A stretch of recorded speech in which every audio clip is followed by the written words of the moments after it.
distinguished delegates, colleagues, and friends.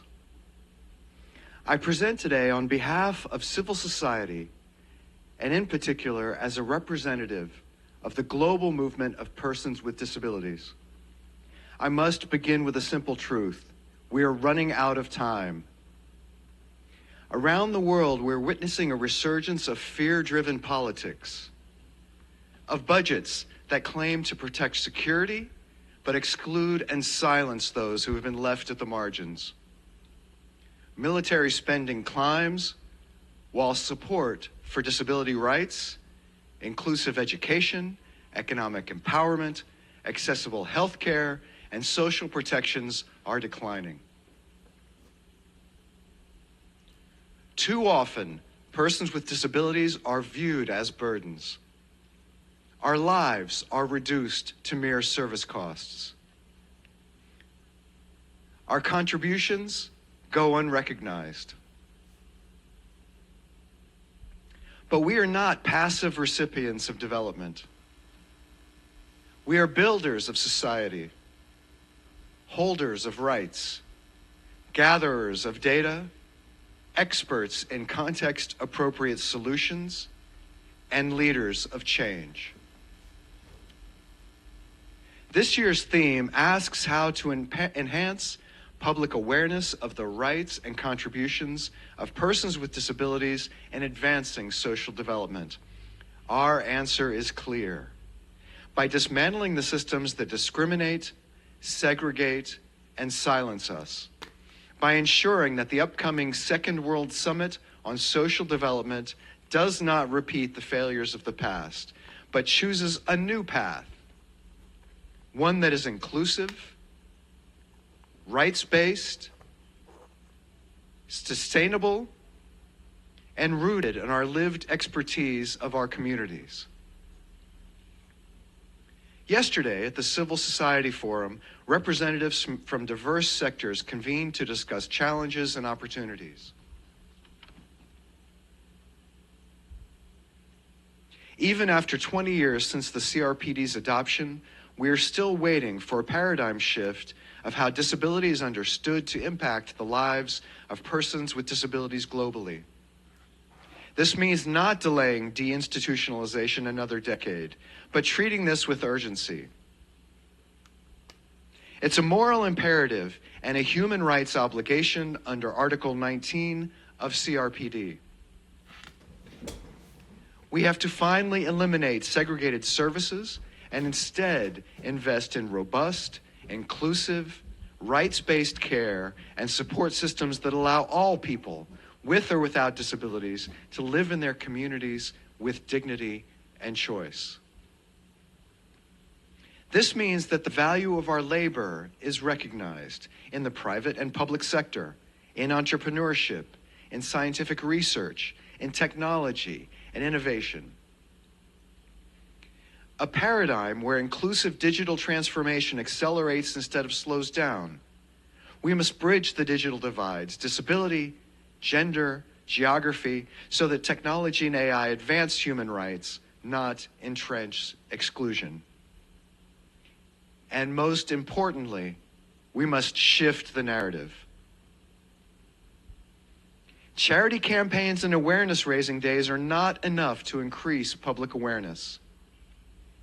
Awareness is built when persons with disabilities are recognized and represented in mainstream communities, public office, at negotiation tables, in media, in parliaments, and in peacekeeping processes. When OPDs, our organizations, are adequately resourced, trusted, and meaningfully included, when we are given a seat at the table, just as we are at COSP today. We therefore urge member states and UN agencies to take seriously the important role that organizations of persons with disabilities have contributed to the implementation of the CRPD. From decent work, to psychosocial health, to strengthening data processes and social protection. we have provided concrete and achievable language to align the outcome with the convention to the 2030 agenda. But this is not just documents. This is about people. We also call for an intentional, intersectional approach to be embedded across all implementation and accountability efforts. The lived experiences of persons with disabilities are shaped by multiple intersecting forms of discrimination, whether based on gender, age, indigeneity, ethnicity, race, sexuality, or socioeconomic status. Their leadership, perspectives, and priorities must be central to every stage of policy development, data collection, service provision, and global dialogue. Diversity and inclusion are central to our movement towards equity for all. This story is about a young woman with a disability denied an education because her school remains inaccessible. It is also about a man with psychosocial disabilities institutionalized against his will and denied liberty for years. It's about a deaf CRPD committee member who was told there's not enough UN budget for sign language interpretation to allow him to perform his role. This is about millions of deaf people all around the world who have their linguistic human rights denied. There is so much to do, but there's also immense hope and opportunity. That's why COSP matters. It is a space that belongs to us all, a space where civil society, and especially organizations of persons with disabilities, can speak with clarity, urgency, and vision. It's one of the few global platforms where we are not just observers, but instead active participants in shaping the decisions that affect our lives. Here we bring not only our concerns, but our solutions, grounded in rights, lived experience, and determination to build a more just and inclusive world.